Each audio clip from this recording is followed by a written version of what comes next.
Assalamualaikum warahmatullahi wabarakatuh. Bismillahirrahmanirrahim. Alhamdulillahirabbil alamin. Wassalatu wassalamu ala asyrafil anbiya'i wal mursalin wa ala alihi wa sahbihi ajma'in, amma ba'd. Baik, alhamdulillah, syukur kita pada Allah Subhanahu wa taala di atas segala limpahan kurniaan nikmat yang telah diberikan kepada kita, yang dapat kita rasai, yang dapat kita nikmati sehingga hari ini. Baik, insya-Allah pada hari ini kita masuk pada bab yang ketiga pada subjek operasi ibadah haji dan juga umrah, di bawah tajuk pengendalian operasi umrah di tanah suci dan kepulangan ke tanah air. Di dalam bab ini hanya memfokuskan berkaitan tentang operasi ibadah umrah. Jadi tidak termasuk pada bab ibadah haji. Di dalam bab ini kita akan mempelajari, kita akan mengetahui prosedur-prosedur yang tertentu yang perlu jemaah umrah lalui ketika berada di tanah suci. Baik. Lihat pada subtopik yang pertama, iaitu persediaan ketibaan jemaah di tanah suci.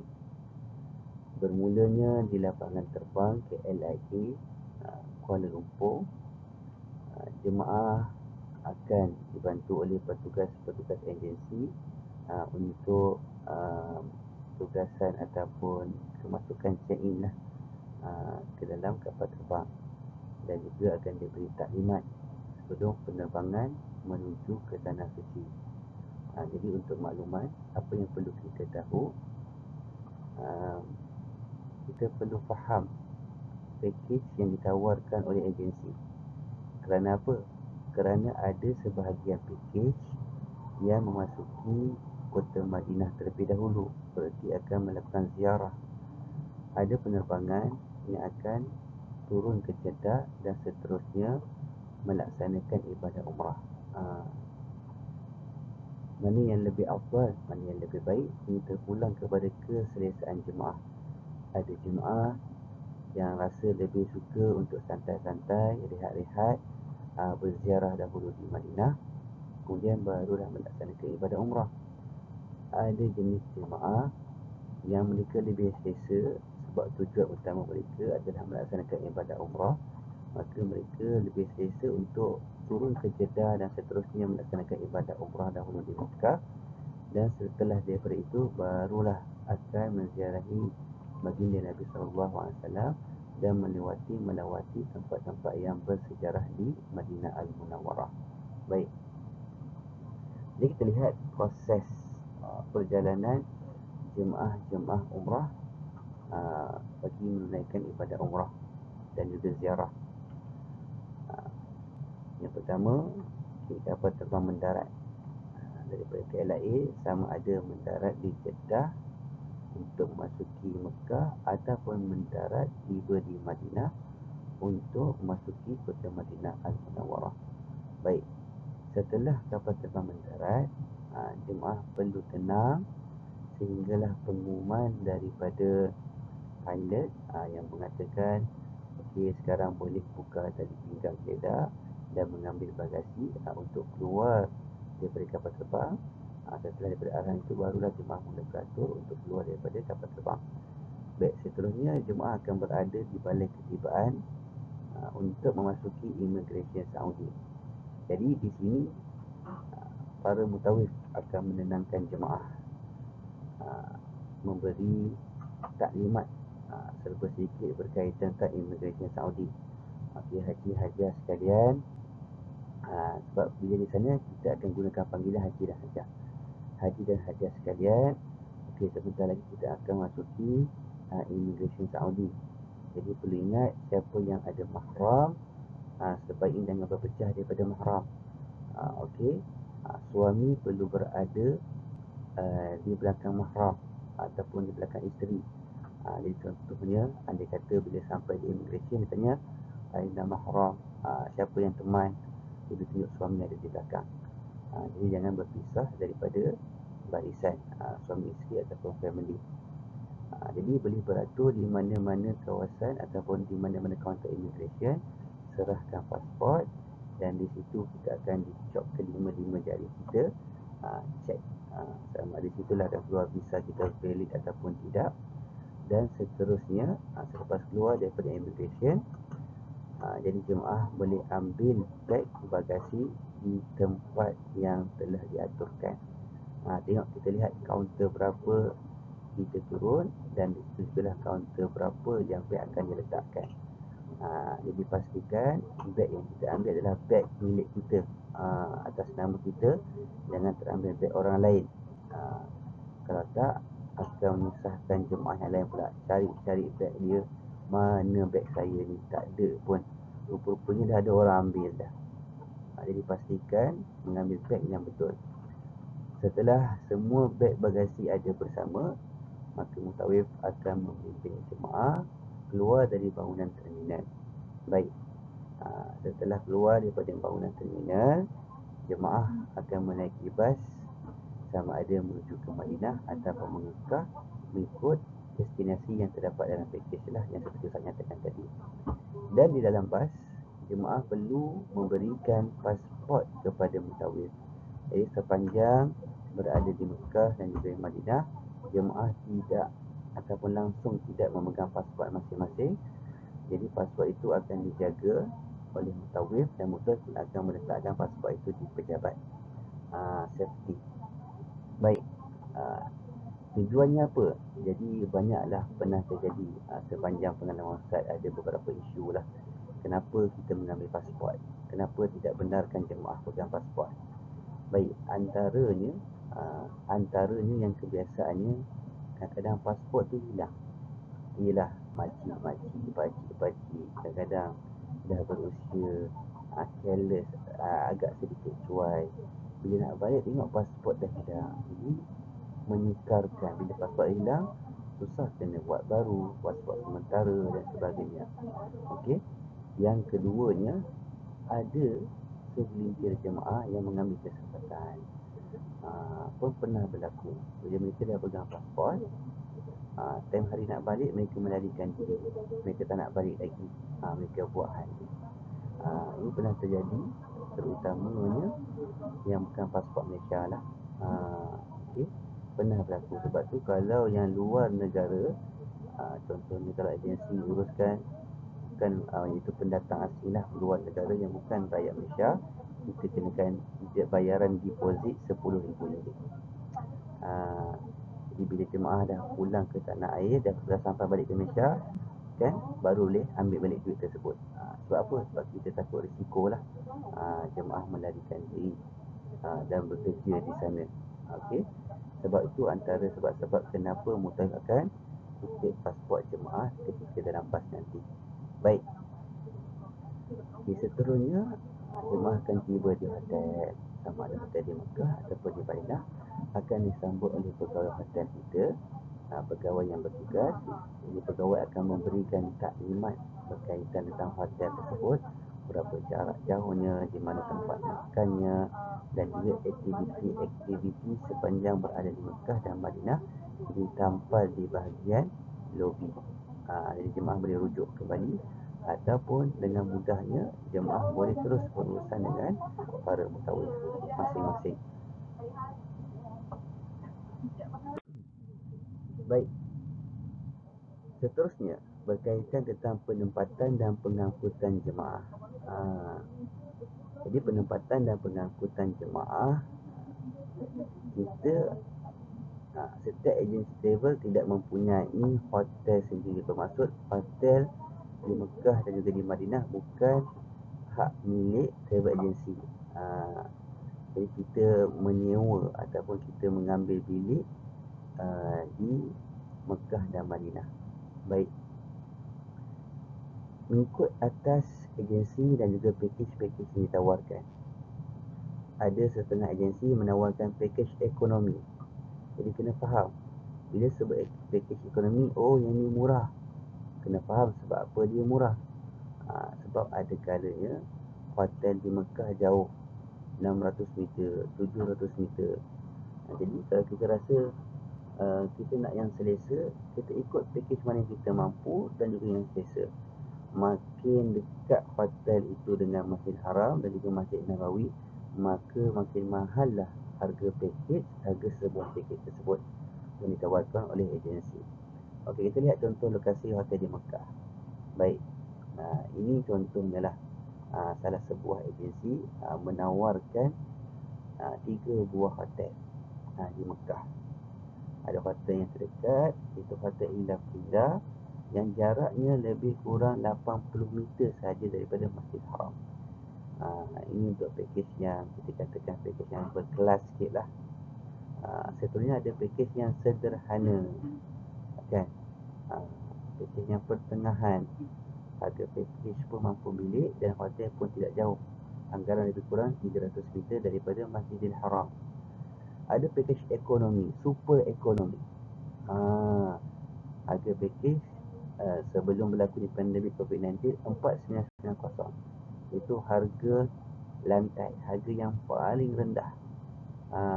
Okey, 4,990 dengan menaiki pesawat Air Asia dan juga di hotel di Mekah, jaraknya jauh, hampir 700 meter. Hampir 700 meter. Kita rasa baik kita yang muda-muda ni, baik kita yang berkemampuan, kita rasa 700 meter nanti tak ada masalah lah 700 meter. Saya berjogging setiap hari 3-4 km Ustaz, contoh. Tapi berbeza mungkin bagi mereka yang berusia dan suasana keadaan di sana berbeza dengan suasana keadaan kita di Malaysia. Jadi kita tengok, kita nak ambil pakej itu, kita lihat harga, kita lihat apa yang ditawarkan, apa perbezaan setiap pakej. Jadi kita lihat semalam murah je, kemudian kita komen, apa pakej ni, apa agensi ni, syarikat ni, hotel jauh nak mampus. Contoh. Padahal agensi tersebut ada juga menawarkan hotel yang dekat, tapi harga pakej yang mahal, harga pakej yang lain daripada harga yang murah. Okey, kita lihat juga di Madinah. Contoh di Madinah juga, di sini agensi menawarkan 3-4 jenis hotel. Antaranya hotel Barak Silver, jaraknya lebih kurang 150 meter. Jadi di Madinah ni sebenarnya kita tak kisah sangat, sebab hotelnya boleh dikatakan dekat-dekat dengan masjid. Sama ada 100 meter, 200 meter, jauh pun dah 300 meter lah, macam tu lebih kurang. Okey, biasanya saya beragensi akan ambil hotel yang berdekatan. Okey, dan juga pengangkutan. Pengangkutan juga agensi mengambil pihak yang ketiga, syarikat-syarikat bas transport di sana. Antara apa, contohnya syarikat-syarikat Al-Hafair, nama syarikat bas lah kan. Jadi syarikat-syarikat inilah yang agensi ambil untuk apa? Untuk transport daripada airport ke hotel, dan juga untuk ziarah-ziarah di sekitar kawasan Mekah, ziarah di sekitar kawasan Madinah, dan juga perjalanan pulang daripada Mekah ataupun Madinah ke airport. Okey, baik. Kebiasaannya sebelum pandemik, satu bas boleh memuatkan maksimum, ada bas yang besar kan, ada bas yang besar yang boleh memuatkan dalam 50 orang. Ada bas yang sederhana kecil boleh memuatkan dalam 45 orang. Kita lihat kapasiti bas tersebut lah. Walau bagaimanapun, di awal pandemik ini, ketika industri umrah baru dibuka kembali, kerajaan Arab Saudi telah menghadkan kapasiti dalam sebuah bas separuh sahaja. Contohnya, bas itu boleh muat dalam 40 orang, hanya 20 orang sahaja yang boleh menaiki bas tersebut dengan ada penjarakan. Jadi setiap seat tu hanya satu saja. Contoh kalau biasanya kan ada 2 seat pada satu lorong kan, jadi seorang saja yang boleh duduk pada seat tersebut. Baik. Pengendalian jemaah semasa pelaksanaan ibadah umrah dan juga ziarah. Niat utama jemaah berdaftar di sebuah syarikat agensi adalah untuk melaksanakan ibadah umrah. Jadi agensi akan memastikan para jemaah dapat melaksanakan ibadah umrah dengan sempurna dibimbing oleh mutawif yang terpilih. Baik, jadi tugas mutawif inilah membantu memudahkan jemaah, membimbing jemaah melaksanakan ibadah umrah dan juga dalam masa yang sama membawa jemaah sekitar kawasan membawa jemaah di tempat-tempat yang bersejarah di sekitar kawasan Mekah dan juga Madinah Al-Munawwarah. Okey, bab berkaitan dengan umrah ni kita dah belajar pada set yang pertama, pada set yang kedua ataupun yang ketiga. Ini kepada subjek fiqh ibadah haji dan juga umrah. Jadi perkara itu Ustaz tak nak cerita panjang dah, kita dah tahu dah. Cuma kita nak lihat atur cara perjalanan umrah. Kebiasaannya sebuah agensi akan menawarkan kepada jemaah untuk melaksanakan 3 kali umrah. Okey, 3 kali umrah. Umrah yang pertama sama ada berniat miqat di Kuala Manazil bagi mereka yang masuki Mekah dahulu, ataupun berniat miqat di Bir Ali bagi mereka yang masuki Madinah Al-Munawwarah. Baik, jadi rukun umrah seperti biasa. Yang pertamanya niat umrah. Niat itu mesti di miqat. Setelah berniat di miqat, jemaah perlu menjaga diri daripada melanggar perkara-perkara yang dilarang ketika dalam ihram. Seterusnya melaksanakan ibadah tawaf, sa'i, bercukur, bergunting dan tertib. Itu dilakukan secara tertib, step by step, satu persatu. Itu bagi melaksanakan ibadah umrah yang pertama kalinya. Seterusnya jemaah akan dibawa menziarahi sekitar kawasan Mekah sebagai contoh. Jadi jemaah boleh untuk melaksanakan umrah kali yang keduanya. Okey. Jadi di Mekah tidak ada istilah ziarah luar. Ziarah luar ni jemaah diminta untuk membuat persiapan. Bagi mereka yang ingin melaksanakan umrah kali yang kedua, boleh bawa pakaian ihram, siap-siap, dan kita akan tukar pakaian ihram tersebut ketika sampai di miqat. Jadi ziarah luar ni kita akan menziarahi Arafah, iaitu tempat Masy'aril Haram, Arafah, Muzdalifah dan Mina. Di Arafah kebiasaannya bas akan berhenti di sekitar kawasan Jabal Rahmah. Jadi sebuah bukit yang terdapat di padang Arafah. Di Jabal Rahmah inilah antara menjadi tumpuan jemaah-jemaah umrah untuk menziarahi. Ada yang panjat naik kepada bukit tersebut dan sebagainya lah. Jadi di sini jemaah akan diberi masa lebih kurang setengah jam untuk jemaah bersantai-santai, mengambil gambar, berdoa dan sebagainya. Seterusnya jemaah akan dibawa ke Muzdalifah. Kebiasaan tidak turun, kita hanya melihat daripada luar melalui kawasan Muzdalifah dan seterusnya di kawasan Mina untuk melihat tempat jamrah dan juga tempat para jemaah haji ketika musim haji duduk berkhemah bermalam di kawasan tersebut, bermabit di kawasan tersebut. Baik. Dan setelah daripada itu, akhir daripada ziarah itu, jemaah akan dibawa ke Masjid Ja'ranah. Jadi di Masjid Ja'ranah inilah jemaah boleh menukar kain ihram dan seterusnya berniat untuk melaksanakan ibadah umrah yang kedua kalinya. Dan pada hari yang berikutnya, pada hari yang lainnya, jemaah boleh berziarah ke Masjid Tan'im. Jadi Masjid Tan'im adalah ataupun dikenali sebagai Masjid Sayyidah Aisyah. Kerana di sinilah Sayyidatina Aisyah berniat miqat umrah setelah selesai mengerjakan ibadah haji. Baik. Jadi Masjid Tan'im merupakan antara miqat yang paling hampir dengan Masjidil Haram. Jaraknya lebih kurang dalam 5 ke 7 km sahaja. Sebab itu Masjid Tan'im menjadi tumpuan utama kepada jemaah-jemaah umrah ataupun jemaah-jemaah haji yang ingin melaksanakan umrah berkali-kali. Okey. Kita juga ada ziarah pilihan. Okey, perlu faham. Bila sebut ziarah pilihan, kebiasaan tempat ziarah ini tidak termasuk dalam pakej yang ditawarkan oleh agensi pelancongan, oleh sebuah syarikat. Jadi sebab pilihan, kena faham bahawasanya pakej ini boleh diadakan dengan bayaran tertentu, bayaran tambahan. Kebiasaannya jika ada hari yang free, kita ada pilihan untuk ziarah ke Taif. Taif ni jauh juga.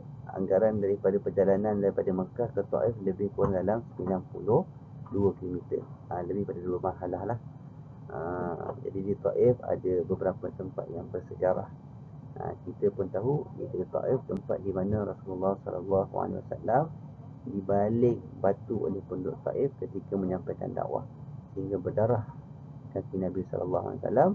Dan malaikat datang kepada Nabi dan bagi pilihan, kalau kau nak, aku boleh hancurkan kaum ini dengan menterbalikkan ataupun mengambil gunung, menghentakkan gunung ini kepada kaum tersebut. Tapi Nabi pilih untuk tidak melakukan perkara tersebut.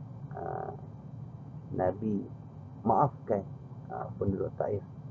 Sebab dengan kemaafan Taif, sebab dengan sifat Nabi yang pemaaf, dan Nabi mendoakan hidayah kepada penduduk Taif.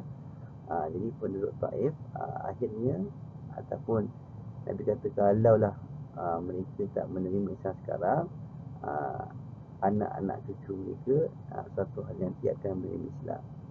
Baik. Dan ziarah yang seterusnya Hudaybiyah. Jadi di Hudaybiyah ini juga jemaah akan dibawa ke tempat, sebuah tempat miqat juga, iaitu di Masjid Hudaybiyah.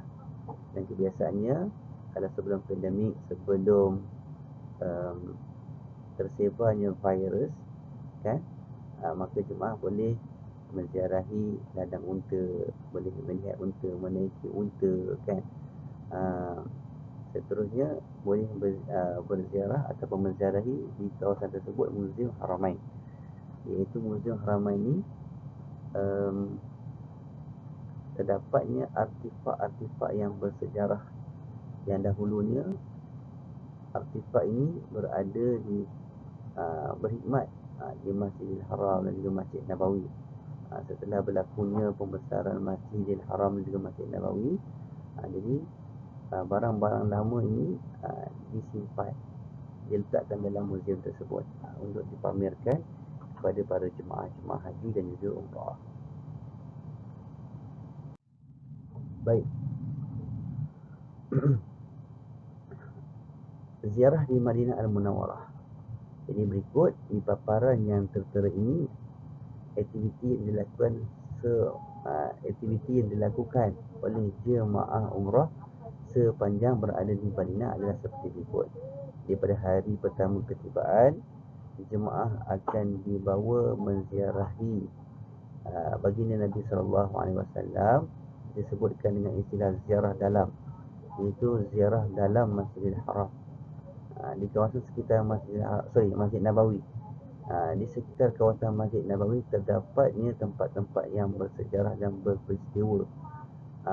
Antaranya, kalau kita lihat di dalam Masjid Nabawi terdapat Raubah. Dalam Raubah terdapat beberapa tiang,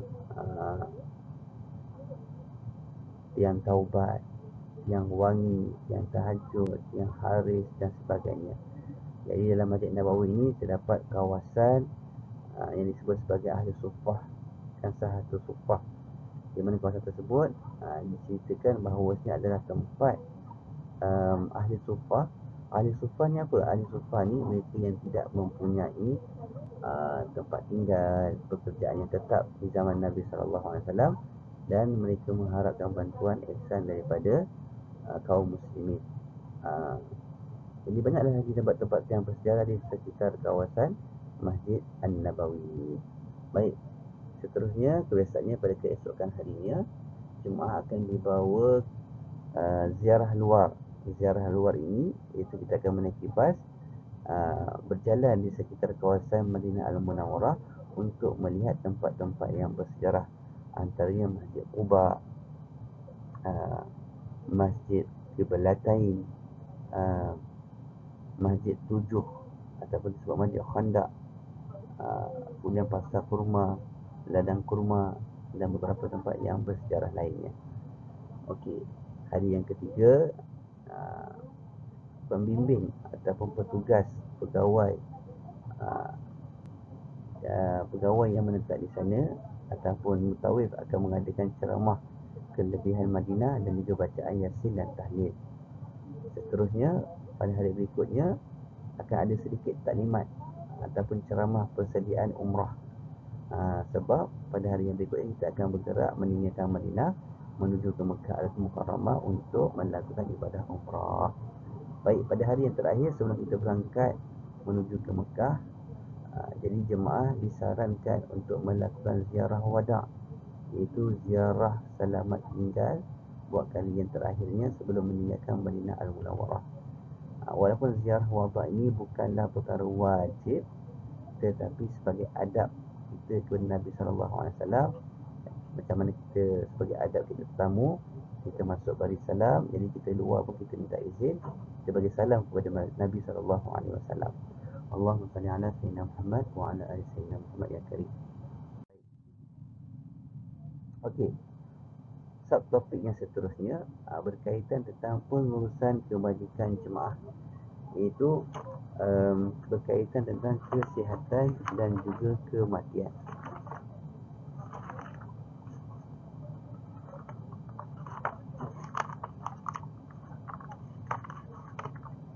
Baik,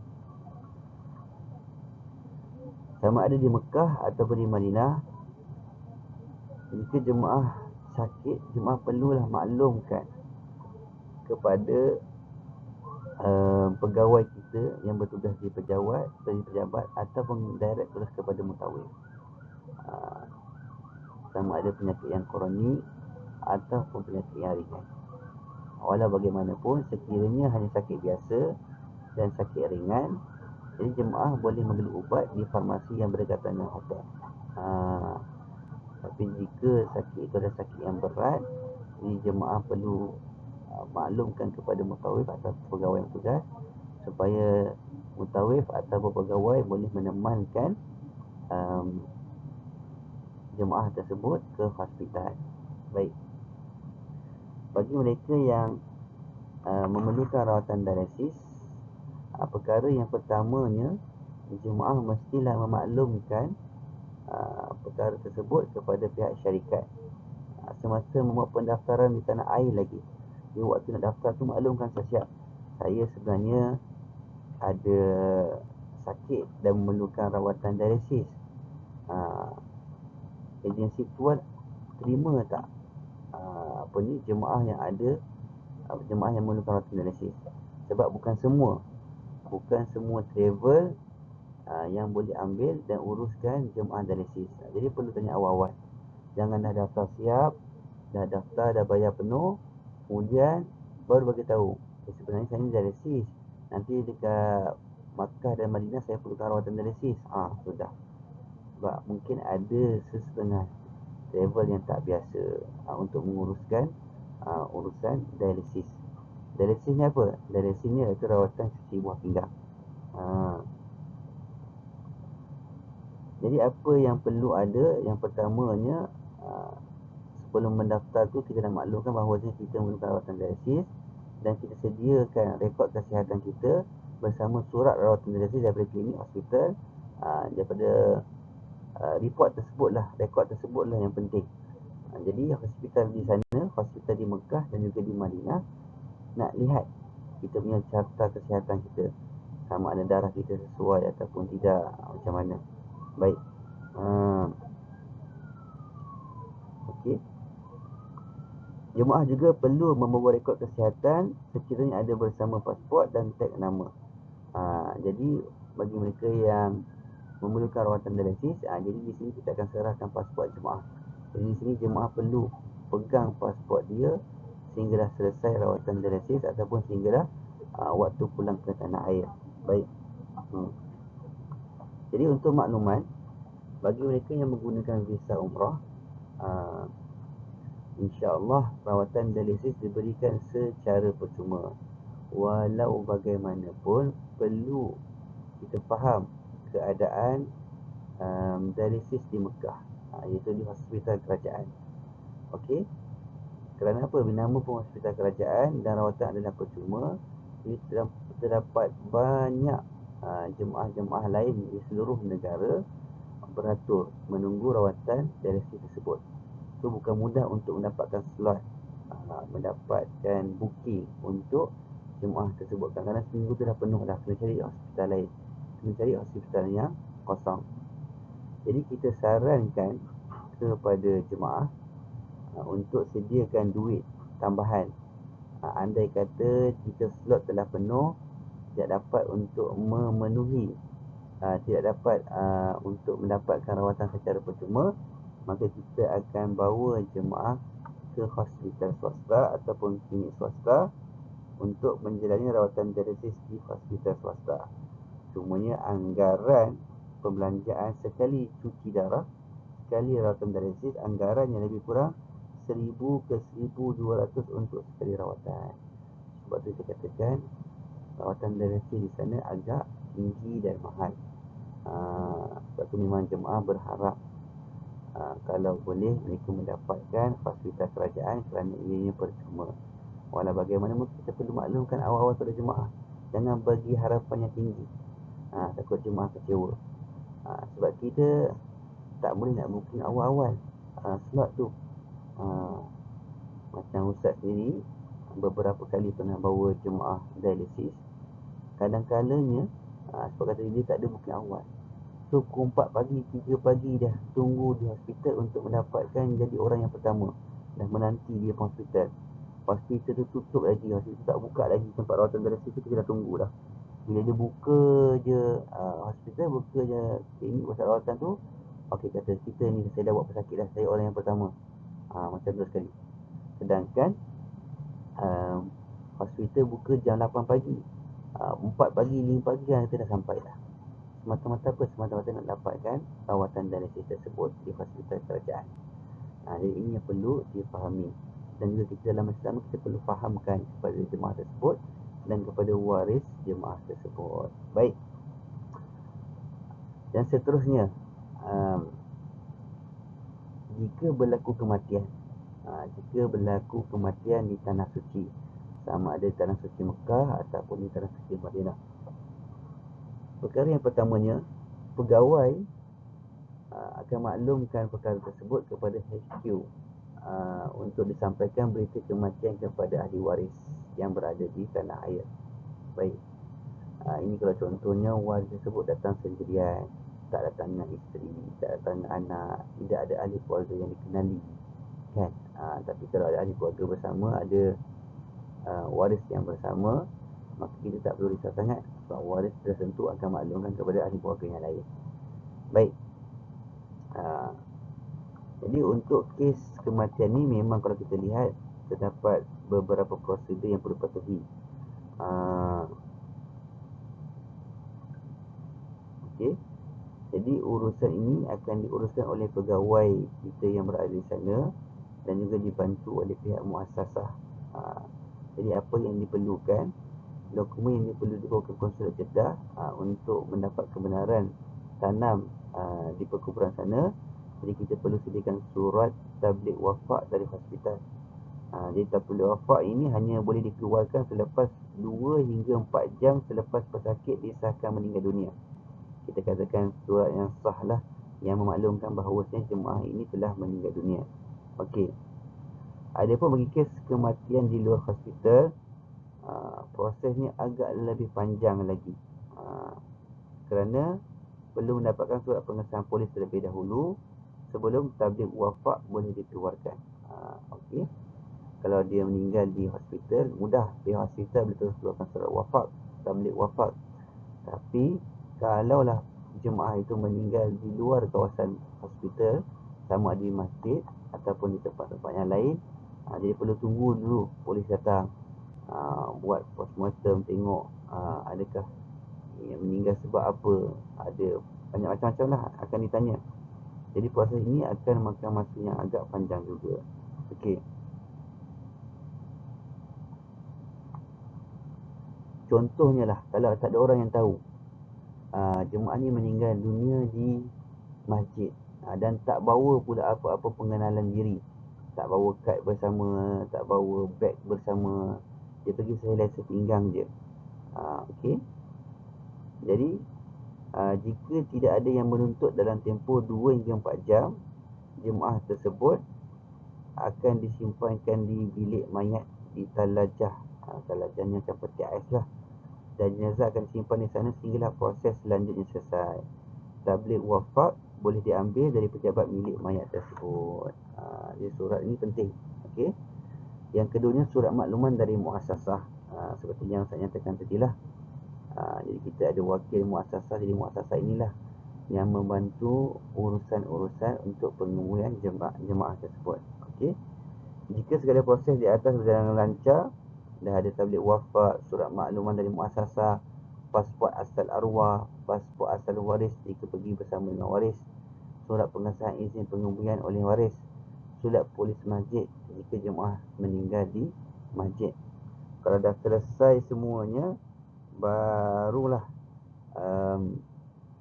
kita akan dapat surat izin penguburan daripada Konsulat Malaysia. Baik. Setelah mendapat surat izin penguburan daripada Konsulat Malaysia, jadi pulang ke Mekah atau ke hospital untuk tuntutan jenazah. Sebab jenazah tu disimpan di talajah tadi. Okey, baik. Jadi pihak muassasah mesti ada bersama untuk menuntut jenazah tersebut. Okey. Setelah jenazah dituntut di hospital, pihak hospital dengan van jenazah diiringi oleh mutawir, petugas, pegawai kita ataupun wakil pegawai syarikat dan juga waris akan ke tempat pemandian jenazah. Tadi kita sebut sebagai maghsalah, tempat mandi jenazah. Jadi alhamdulillah ustaz diberi peluang pernah menguruskan jenazah daripada macam ni lah. Daripada awal jenazah tu meninggal dunia. Di mana jenazah tu meninggal dunia sebelum turun daripada terbang. Maksudnya on the way dalam perjalanan kapal terbang daripada Kuala Lumpur sampai turun Jeddah dalam keadaan dia ihram. Dia pakai ihram, tak sempat nak buat umrah, tak sempat nak landing lagi waktu terbang, dia dah meninggal dunia. Jadi ini lebih rumit sikit lah, makan masa yang agak panjang sikit sebab dia meninggal dalam flight. Okey. Jadi bila sampai saja, jemaah-jemaah lain dah boleh keluar apa semua. Jadi mutawif perlu uruskan jemaah ni. Kena tunggu polis datang, doktor datang, pengesahan. Nak dapatkan pengesahan apa sebab punca kematian dia. Okey. Dia nak dapatkan surat tu yang makan masa. Dan juga ustaz berpeluang mengikuti jemaah ni sampailah. Sebab jemaah ni pergi tanpa waris. Tak ada waris yang mengikuti dia seorang saja. Jemaah lelaki. Ustaz ingat dia sampai sekarang. Okey. Kemudian disebabkan tidak ada waris, sampailah di tempat maghsalah ni, tempat mandi ni.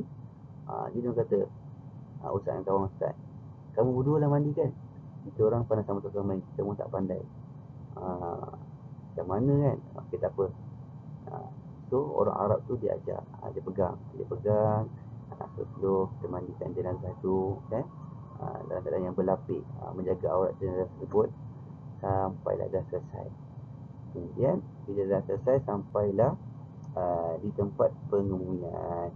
Selesai pemandian jenazah, mutawif tugas perlu mencatatkan nombor urusan urusungan dan nombor van jenazah untuk dimaklumkan kepada pengurus pegawai untuk bantuan seterusnya. Jadi perlu tahulah. Contohnya kalau jenazah ni dikuburkan di mana?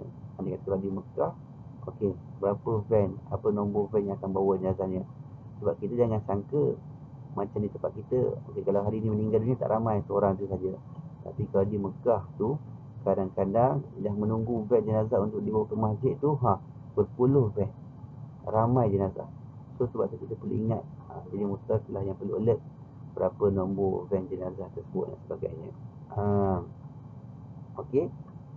Kemudian setelah selesai solat jenazah, jenazah akan diusung dalam van dan dibawa ke kuburan As-Saraya. Siapa yang meninggal di Mekah, kebiasaannya akan dikuburkan di As-Saraya. Kalau yang meninggal di Madinah, dahulunya akan dikuburkan di perkuburan Baqi'. Walau bagaimanapun, pada tahun 2019 tak silap Ustaz, 2020 tak silap Ustaz, kerajaan Arab Saudi mengatakan bahawasanya jika jemaah luar ataupun kita kata jemaah luar lah yang bukan penduduk Madinah, mereka tidak lagi dikebumikan di Baqi', tapi mereka akan dikebumikan di satu kawasan tempat yang lain lah, bukan di Baqi'. Kalau dahulunya di Baqi'. Baik. Selepas proses pengemuian di perkuburan As-Saraya, jadi mutawif mencatat pula nombor batu ataupun nombor kubur jemaah tersebut. Jadi nombor tu kita boleh berikan kepada waris lah. Jika anda kata kalau waris nak datang melawat menziarahi, dia boleh tahu perkuburan tersebut. Baik. Dan yang terakhirnya, proses mendapatkan sijil kematian. Kebiasaannya sijil kematian ni memang makan masa lah. Kadang waris nak balik Malaysia pun belum dapat lagi. Waris nak balik Malaysia pun belum dapat lagi.